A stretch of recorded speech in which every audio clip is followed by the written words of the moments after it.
Man, there was a lot to like about that one, but nothing more than what that defense did. Because that threat was real, and that solution was really real.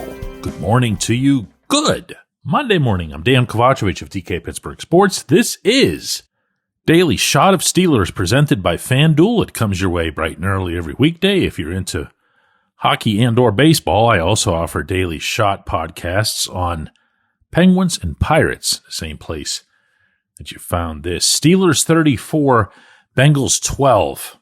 And there's all different kind of directions I could go after covering an event like that. But I'm going to condense it to this.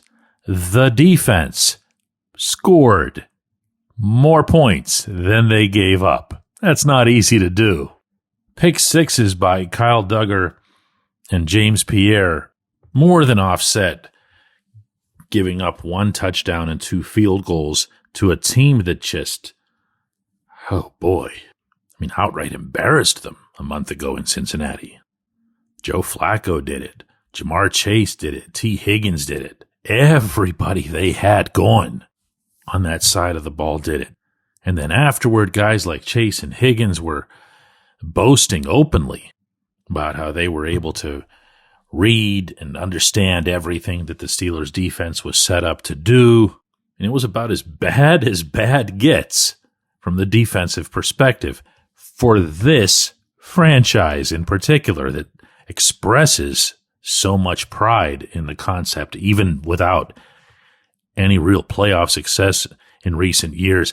That theme that the Steelers are built on defense and toughness, that persists, and that makes something like Cincinnati legitimately harder for everyone to deal with. But rest assured, they dealt with it. And I'm going to start with the one facet that nobody's going to bring up anywhere. So I might as well consider this like some Daily Shot of Steelers exclusive.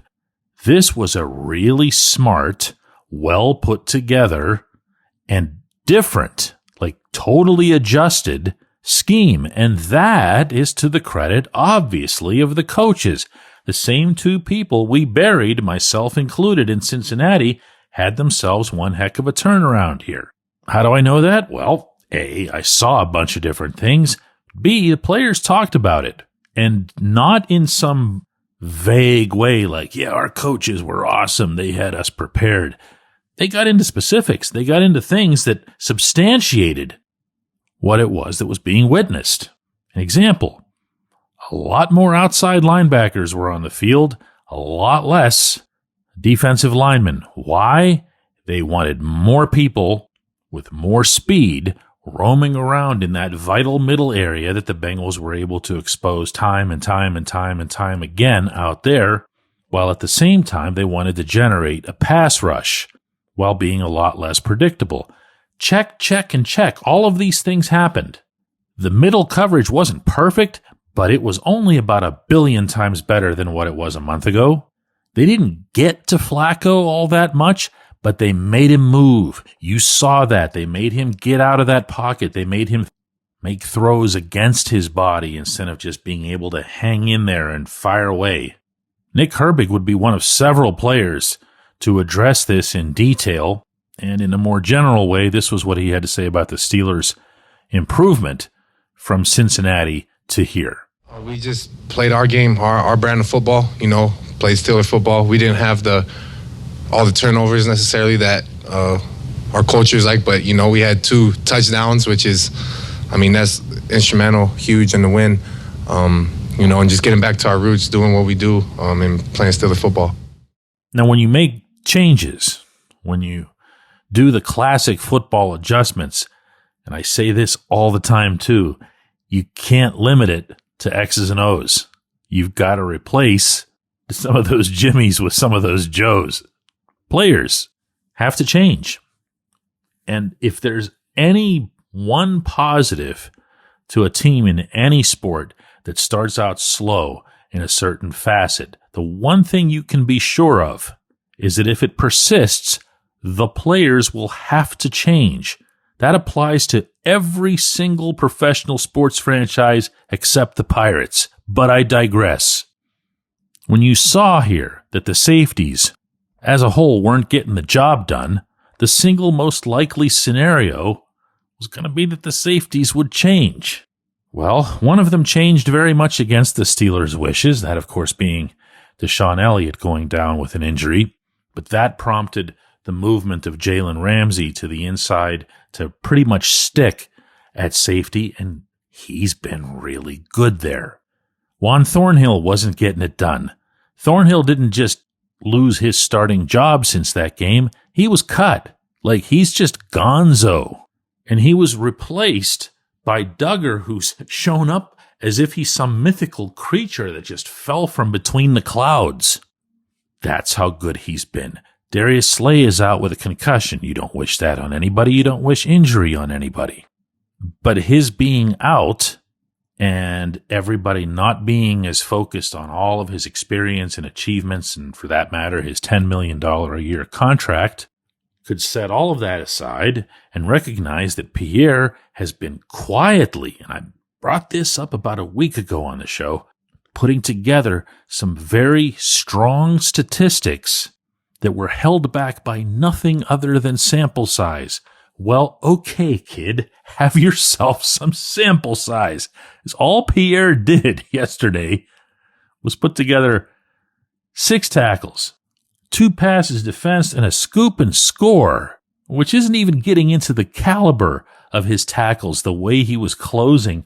I thought Patrick Queen, I'm not changing the subject, hear me out, had either his strongest game as a Steeler or one of the top 3 for him.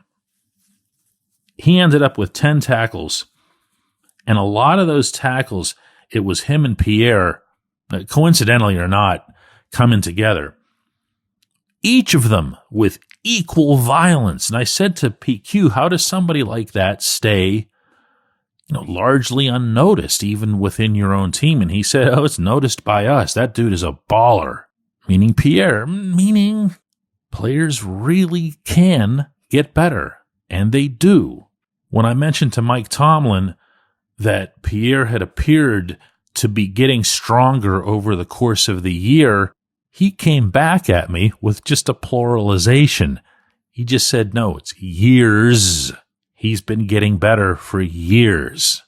Well, Pierre's in his 6th NFL season. He's 29 years old. If this is when he breaks out, then this is when he breaks out. Or it doesn't even have to be something of that scale. He's playing really, really good football. And he's playing better than his predecessor had. Now, does this mean that the Steelers defense is going to be able to pull off the same thing next Sunday in Chicago, where the Bears are now incredibly 7-3? And I say that only because they're the Bears. They beat the Vikings yesterday 19-17. No, of course it doesn't. Everybody has to keep performing at this level. Those players that I just praised can't just be a pop-up surprise. They have to be someone who makes a difference consistently, each one of them, particularly in the Duggar and Pierre categories. And you also have to take into account here, and not to be that guy, but that whatever motivated Tomlin and Austin to go ahead and rip things up and try something different, they've got to understand, both of them do, that the pattern that's been in play this season is when the Steelers seem to have their defensive backs pressed against the figurative wall, that's when they come up with all of this cleverness. Going into Dublin, they had a special motivation for the Rooney family. Going into the game here against the Colts when they were number 1 in the NFL, special motivation.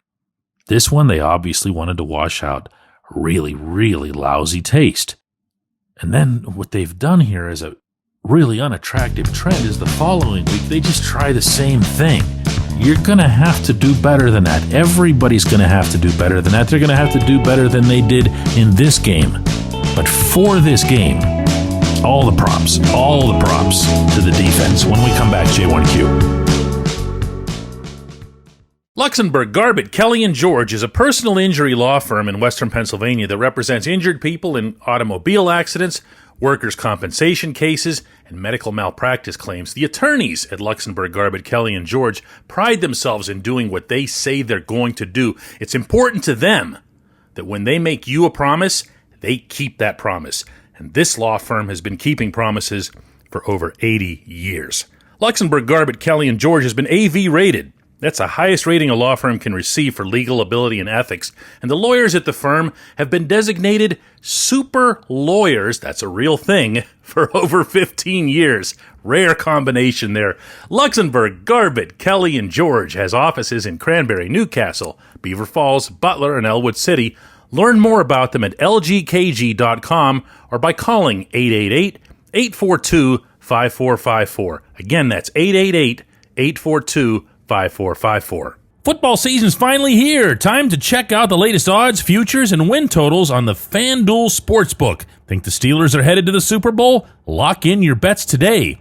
Whatever your game, FanDuel Sportsbook delivers the latest lines, futures, and specials so you can join in on all the action.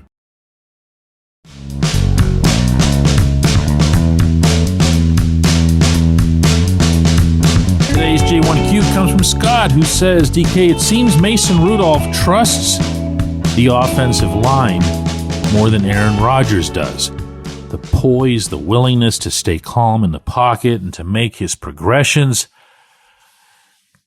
You know, I don't know that it's about trust in any direction between any of the three parties that you mentioned, meaning, of course, the two quarterbacks and the collective offensive line. Here's what I do think has occurred here, and this goes back about a month now. This was not something that started today, to say the least. After Dublin, for reasons I can't fully fathom, Rodgers got himself a wicked case of A, happy feet, B, thinking he's 10 years younger than he is, and C, making some business decisions, even if they're subconscious business decisions. So does that mean that he has outwardly lost trust in the offensive line? No, I don't believe that. Does that mean that he has resolved himself to a different way of playing as of about a month ago and thinking that he can get out of these situations when he does tuck and run? And worst by far, never, almost never, throwing the football away to preserve field position or down and distance. Those are real things. And if you doubt me on this, go ask the Bengals, because their game plan in the first half, and they couldn't have made this more obvious, was to just hit him, fall into him, oops, trip, land into his legs. That's how they were able to get a couple of penalties, but they were going to take those penalties as long as it meant having him continue with that approach. Even on the play where he gets hurt, there's two guys coming at him, two monster guys, and they knock him down. And if you look at the replay, you say to yourself, boy, that's a pocket that's collapsing there. No, the problem was there never was a pocket, because he kept moving left and right and pitter-patting those feet. And you watch that in super slow-mo, and I have, and you see Isaac Seumalo blocks the same guy twice, does his job. Broderick Jones first blocks one guy, then blocks another guy next to him because he doesn't know where the quarterback's going behind him. He doesn't know who he should block and in what direction. And if any of this sounds familiar, yes, it should, because this is how 2023 went, when Kenny Pickett was walking right into all those sacks over on the left side, and his linemen were behind the scenes complaining, how are we supposed to do this if we don't even know where he's going to be? Just stay in one spot. Guess what ended up solving that problem? Which brings us to this guy. All over again. You watched this game. We watched the same game. Did you see Rudolph move in that pocket? Did you see him bail? And the best question of all, did you see anybody touch him? He told me afterward that he wasn't touched by anybody. Like, not subject to human contact. In a full half of football against an AFC North rival that had set its entire plan up to make the quarterback miserable. What happened? Did the O-line just get good? They just wake up and, have their Wheaties? No. Talk to those guys afterward. They talked about Rudolph being in a predictable location. They talked about how much easier it is to block for a location that's somewhere behind their heads that they can't see while they're actually doing the blocking.